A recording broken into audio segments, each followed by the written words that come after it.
She said, I settled for you because I was getting old. Don't forget that. I replied, I won't. Then I made sure she'd never forget the day I unsettled her life by moving out while she was at her youth spa. Her returned key in the mailbox with no note. Original post. I 46 male overheard something 3 weeks ago that changed everything. Been with Rebecca 44 for 4 years, living together for 2. Thought we had something real, you know? Not perfect, but solid. She was on the phone with her sister Diane in our bedroom, door slightly open. I'd come home early from work with a headache, was about to announce myself when I heard my name. Rebecca, look, I'm not saying I don't care about Grant. He's fine, stable, good enough. But he's not exactly what I dreamed of at 25, you know? Let's be real, I settled. I was 40, my options were drying up, and he was available and willing. My stomach dropped. Kept listening though. Masochistic, maybe. Does he know? God, no. He thinks he hit the jackpot, which honestly makes him easier to manage. He's grateful, does what I want, pays for most things. It works. That's cold, Becca. It's practical. I gave him my best years appearance-wise. The least he can do is make my 40s comfortable. Besides, someone like him should feel lucky to have someone like me.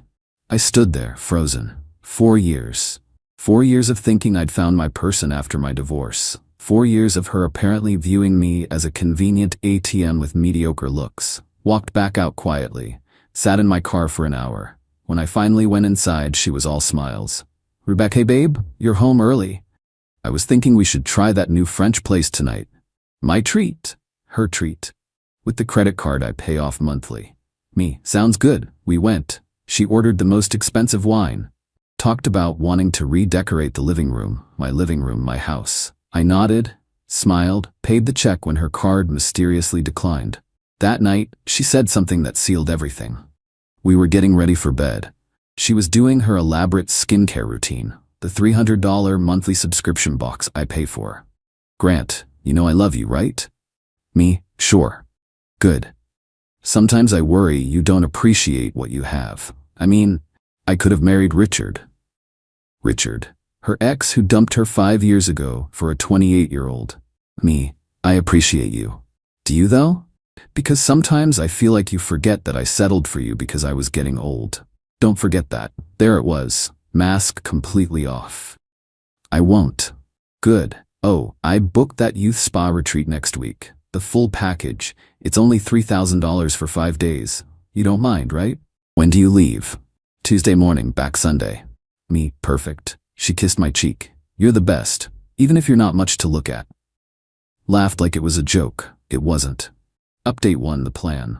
Spent the next 3 days getting my ducks in a row. See, Rebecca had made some critical miscalculations. 1, the house, mine. Bought it before we met. 2, her car, also mine. Bought it for her last year, kept it in my name for insurance purposes. 3, all the utilities, subscriptions, streaming services. My accounts. 4, the credit cards she uses, authorized user status only. She'd moved in 2 years ago, contributing exactly $300 monthly for groceries, while I covered the $2,200 mortgage, all utilities, her car payment, insurance, everything. She worked part-time at a boutique, maybe bringing in $1,200 monthly, which she spent on clothes and treatments. Tuesday morning came. She left for her spa retreat at 7 a.m., kissing me goodbye. Try not to mess up the house while I'm gone. And remember, the cleaning lady comes Thursday. Have fun. I always do. Oh, and maybe work on yourself while I'm gone? The gym membership I got you is just sitting there unused. The gym membership that she got me. With my credit card. The moment her Uber turned the corner, I got to work. First call, moving company, emergency move, same day, cost a fortune but worth it. Second call, my lawyer buddy Tom. Tom, you sure about this? She literally told me she settled for me, to my face. Jesus, okay, legally you're clear. She's not on the deed, no formal rental agreement, you can ask her to leave anytime. Not asking, she's at a spa, coming back to reality. By noon I'd packed all my stuff, canceled her credit cards, authorized user privileges revoked, removed her from my car insurance, changed the Netflix password, petty but satisfying, transferred the utilities to the new owner. Yeah, I'd been planning to sell anyway. The house had been on the market quietly for 2 months. Cash offer came in last week. Perfect timing. Closing was expedited for Friday. Rebecca would still be gone. By 3 p.m., my stuff was in my new apartment across town. Nice place. Bachelor pad. View of the river. Then came the careful part. Packed all Rebecca's stuff. Every designer bag, every shoe, every skincare product. Professionally, carefully. Even wrapped the breakables. 23 boxes total. Stored them in a climate-controlled storage unit. First month paid. After that, her problem. Left the storage unit key and info on the kitchen counter with a simple note. Your things. Unit paid through the 15th. Wednesday, got a text from Rebecca. Spa is amazing. Getting a chemical peel. You should see these women, all desperate to look younger. Sad, really. Good thing I still look 35 naturally. Replied, enjoy. Thursday, she called. Rebecca, my card got declined at the spa shop. Can you check what's wrong? Me, might be a system issue. Use your debit card. Fine. This is embarrassing though. Her debit card with her massive $400 checking account balance. Friday was closing day. Signed papers at 9 a.m. New owners taking possession Monday. Rebecca would return Sunday to nothing. But I wasn't done. See, her Instagram was full of posts about living my best life and blessed with luxury, and some women have it all. Photos of her in my house, with my car, at restaurants I paid for, creating this whole fantasy life. I didn't do anything petty like expose her, didn't need to. Reality would do that for me. Saturday morning she called again. Rebecca. Grant, something's wrong with all the cards. I'm trying to pay for my treatments and nothing's working. That's weird. Must be a bank thing. Can you wire me money? This is so embarrassing. I'm actually tied up, can't get to the bank. Are you serious? I'm at a luxury spa. These people know me. I'm sure they understand technical difficulties. She hung up. 20 minutes later, her sister Diane called. Grant, what's going on? Becca's freaking out. Banking issue, apparently. Can you help her out? Can't she use her own money? You know she doesn't. Doesn't what? Nothing. Never mind. Sunday morning, Rebecca's return day. I was already settled in my new place. Turned off my phone. Went to play golf with Tom. Update 2, the return. Turned my phone back on Sunday evening. 67 texts, 43 missed calls. Started reading from the beginning. Home, where are you? Grant? Why is there a storage unit key on the counter? Where is everything? What did you do? This isn't funny. Where is my stuff? The house is empty. Call me now. Then the calls started. Voicemail after voicemail, escalating from confusion to rage to panic. Finally, one text stood out. The locks don't work. Right, because the new owners had already changed them after closing. They were moving in Monday but did a walkthrough Sunday evening. 8 p.m., she called from Diane's phone. I answered. What did you do? Me, moved. You, moved? Without telling me? Where are my things? Storage unit. Keys on the counter. Oh wait, you can't get back in. The locks are changed. Some couple is here saying they own the house. They do. Closed on Friday. You sold our house? My house. I sold my house. Where am I supposed to live? Not my problem. You're a strong, independent woman who settled for me, remember? I'm sure you'll figure it out. You can't do this. We're together. We're, past tense. Over what? Because I went to a spa? No, because you told your sister you settled for me. Because you told me to my face that you settled. Because you've been using me as a wallet for 2 years. Silence. You heard that? Every word, including the part about me being grateful and easier to manage. I didn't mean. You meant every word, and that's fine, but I'm done being your retirement plan. Grant, please, let's talk about this. Me. Nothing to talk about. Your stuff's in storage, first month's paid. Your car? I'll be selling that since it's in my name. I'll mail you a check for your contributions, about $500 over 2 years. You can't take my car. Not your car. Never was. She started sobbing. Real tears this time, not the manipulative ones I'd seen before. Where am I supposed to go? Diane's couch seems available, or maybe Richard will take you back. Oh wait, he's married to that 28-year-old now, isn't he? In background, you're on speaker, asshole. Hi Diane. Your sister's all yours now. Good luck with that. Hung up. Update 3. The fallout Monday morning. The bombardment started. Rebecca tried everything. created new numbers to text from, had friends I didn't even know she had calling me, even got her mom, Eleanor, involved. Eleanor, Grant, I don't understand what happened. Rebecca's devastated. Me, did she tell you what she said?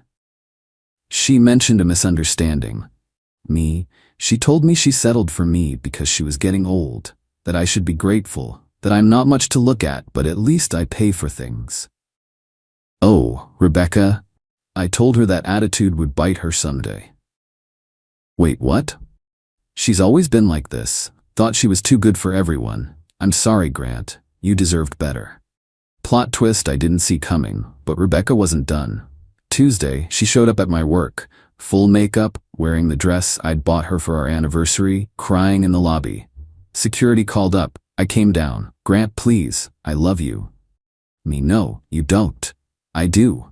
I was being stupid talking to Diane. I didn't mean any of it. You literally told me to my face that you settled. I was testing you? I actually laughed.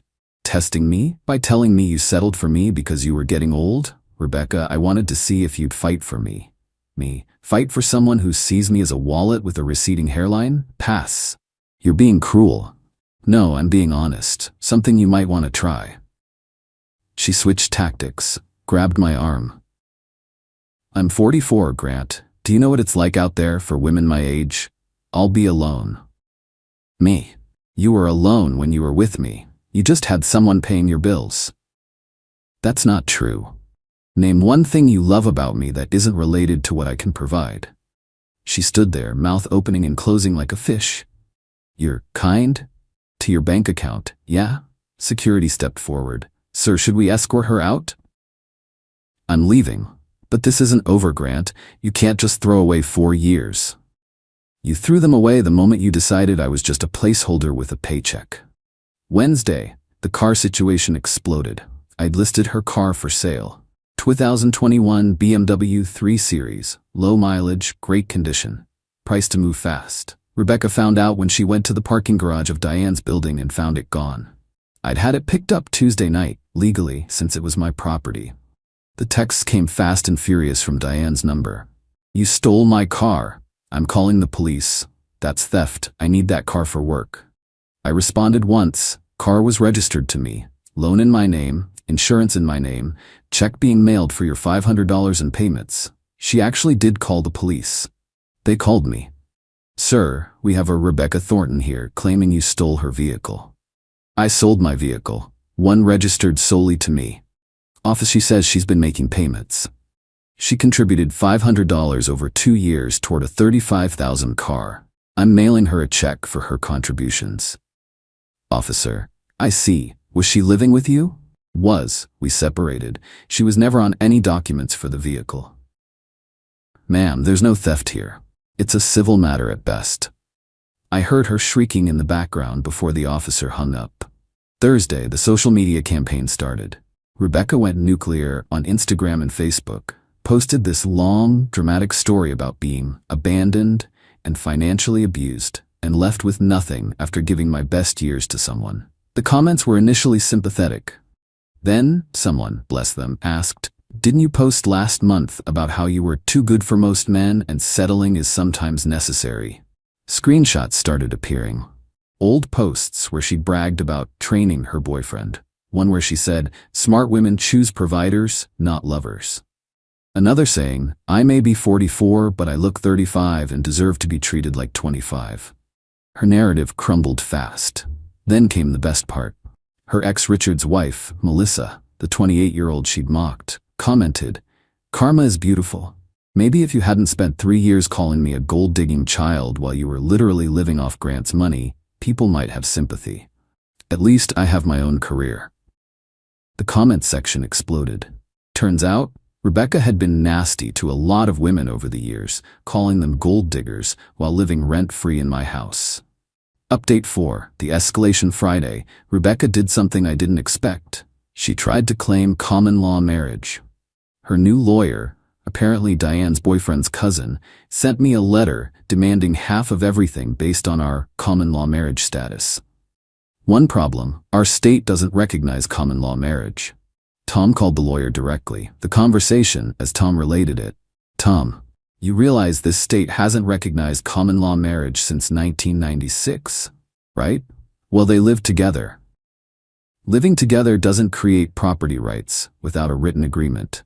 Your client was a guest in my client's home. She contributed to household expenses. $300 a month for groceries while living rent-free in a $400K house? That's not contribution, that's charity for my client. We'll see what a judge says. Sure, and when your client loses, she'll owe my client's legal fees, probably around $20. Does she have $20K? The lawyer dropped the case Monday. But Rebecca wasn't done. She showed up at my new apartment building Saturday night. Drunk. The doorman called me. Doorman, Mr. Davidson, there's a woman here claiming to be your wife. I came down. Rebecca was a mess. Makeup smeared, hair disheveled, wearing pajamas and heels. Rebecca, Grant, tell him I'm your girlfriend. Me, ex-girlfriend, and she needs to leave. I have nowhere to go. Still at Diane's? She kicked me out, said I was toxic. Her own sister. Wow, please, just one night? I'll sleep on the couch. No, I'm 44 years old and homeless. You're 44 with a job, a college degree, and presumably some savings from all those years of not paying rent. You're not homeless, you're just facing consequences. She slumped against the wall. I don't have savings. Where did your money go? You made at least $1,200 a month and paid for nothing. Clothes, treatments, the lifestyle I deserved. The lifestyle you couldn't afford. You could afford it. And now I'm choosing not to. The doorman stepped forward. Ma'am, I need you to leave, or I'll call the police. She looked at me one last time. You know what? You're right. You're not much to look at. You're boring, you have no style. I was settling. And yet, I'm the one with a home, a car, and dignity. Have a nice life, Rebecca. Update 5, the aftermath. It's been 3 weeks since that night at my apartment building. The car sold for $28. I mailed Rebecca a check for $500 as promised. She cashed it immediately. According to the grapevine, Tom's wife knows everyone. Rebecca's living situation has been interesting. Week 1, Diane took her back after the drunk incident, but with conditions. Rebecca had to get a full-time job and pay rent. Week 2, Rebecca got fired from the boutique for missing too many shifts during her spa week and subsequent meltdown period. Diane gave her an ultimatum. Find a job in 2 weeks, or get out. Week 3, Rebecca apparently reached out to Richard. You know, the ex who dumped her. His wife Melissa posted on Facebook. When the ex who called you a child bride gold digger asks your husband for a loan, the audacity is astronomical. Yesterday, I ran into Rebecca's mom Eleanor at the grocery store. Eleanor, Grant, how are you? Good, thanks. You? Oh, you know, Rebecca's moved back home temporarily. Sorry to hear that. Don't be. She needed this wake-up call 20 years ago. I partly blame myself. Her father and I spoiled her. Always told her she was special, deserved the best, never made her work for anything. Me. Still, it must be hard. Eleanor, what's hard is watching your 44-year-old daughter throw a tantrum because we won't pay for her Botox. She actually said we were sabotaging her chances of finding another provider. Another provider, not partner, provider. We chatted a bit more. Eleanor mentioned Rebecca was applying for jobs but kept being insulted by the salaries offered. Eleanor, she turned down a manager position at Macy's because it only paid $45K. I asked her what she thought she was worth with her 10-year-old marketing degree and sporadic retail experience. What did she say? That she was worth whatever a man was willing to pay for her appearance. I told her that ship had sailed and she better learn to swim. Brutal honesty from Mom. Last night, I got one final text from a number I didn't recognize. This is Rebecca, using Mom's phone. I wanted you to know I started therapy, not to get you back, but to figure out how I became this person. I'm sorry for what I said. You deserved better. I know that doesn't fix anything, but I wanted you to know. I didn't respond. There was nothing to say. Final update. It's been 2 months now since I moved out while Rebecca was at her youth spa. Life's different, quieter, cheaper, definitely, but also lighter? Like I didn't realize how heavy the constant, subtle disrespect was until it was gone. I joined a cooking class, something Rebecca always mocked. Why learn when we can just order in? Met some cool people. Started playing poker with Tom and some guys from work every Thursday. Got back into woodworking, which Rebecca had called pedestrian. Even started dating a bit. Nothing serious yet. Had coffee with Angela for my cooking class. She insisted on paying for her own latte. Nearly forgot what that felt like. The Rebecca updates have slowed down, but I heard through Eleanor, who I still run into occasionally, that she's working full-time at a call center, $35K a year. Still living with her parents. Quit therapy after 3 sessions because the therapist didn't understand her worth. Tried to start a dating coach Instagram business called High Value Women. 12 followers, mostly bots. Her bio still says CEO, entrepreneur, lifestyle curator. The storage unit? She never picked up her stuff. It got auctioned last month for non-payment. I heard from the facility manager that it went for $200 to someone looking for designer bags to resell. 23 boxes of her essential belongings sold to a stranger for less than one of her facial treatments. The funniest part? Last week, Rebecca created a TikTok video about how to spot a narcissist. In it, she describes someone who abandons you without warning and uses financial control as abuse and lacks empathy. The comments were not kind. Someone found her old Instagram posts and created a response video titled, "Woman who admitted to settling calls ex-narcissist for not accepting it." It has 100K views. But here's the thing, I'm not angry anymore. Not even bitter. Rebecca gave me an incredible gift, actually. She showed me exactly what I don't want in a partner. She taught me that being alone is infinitely better than being with someone who sees you as less than. Do I regret the 4 years? Sometimes. But mostly I'm grateful I heard that phone call. Grateful she was careless enough to say it out loud. Grateful she literally told me to my face that she settled. Because if she hadn't, I might have married her. Might have spent another 20 years being subtly belittled, financially drained, and emotionally diminished. Might have never known what it felt like to be genuinely valued. Instead, I'm 46, single, and actually happy. I've got my own place with a river view. My savings account is recovering nicely. I can watch whatever I want on TV without commentary about my basic taste. I can go to the gym or not without passive-aggressive comments about my dad bod. And the best part, when Angela laughed at my dumb joke over coffee, it was genuine. When she said she enjoyed talking to me, she meant it. When she texted asking for a second date, it wasn't followed by a Venmo request. Rebecca was right about one thing. She did settle for me, but not the way she thought. She settled for using someone instead of being with them. She settled for a transactional relationship instead of a real one. She settled for seeing herself as a prize to be won rather than a partner to grow with. And me?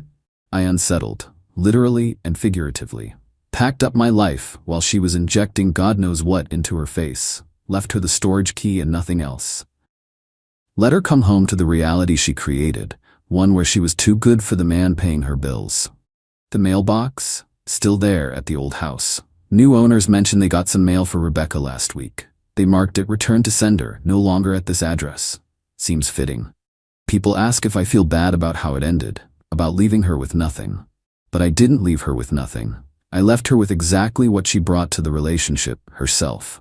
And if that feels like nothing to her, well, that's something she needs to work out in therapy. Or not. Not my problem anymore. Best $3,000 spa treatment I ever paid for. It gave me a 5-day window to reclaim my life. Money well spent. Edit, since some asked, yes, this is legal. She had no tenancy rights without a lease or consistent rent payments. The car was mine legally. No laws broken, just hearts and egos. Edit 2. To the people saying I should have talked to her first, I did. She literally told me to my face that she settled for me. When someone tells you who they are, believe them the first time. Edit 3. Rebecca found this post. Got a long email about defamation and emotional distress. Tom laughed for 5 straight minutes. Truth is an absolute defense, plus I never used her last name. Die mad about it. Becca.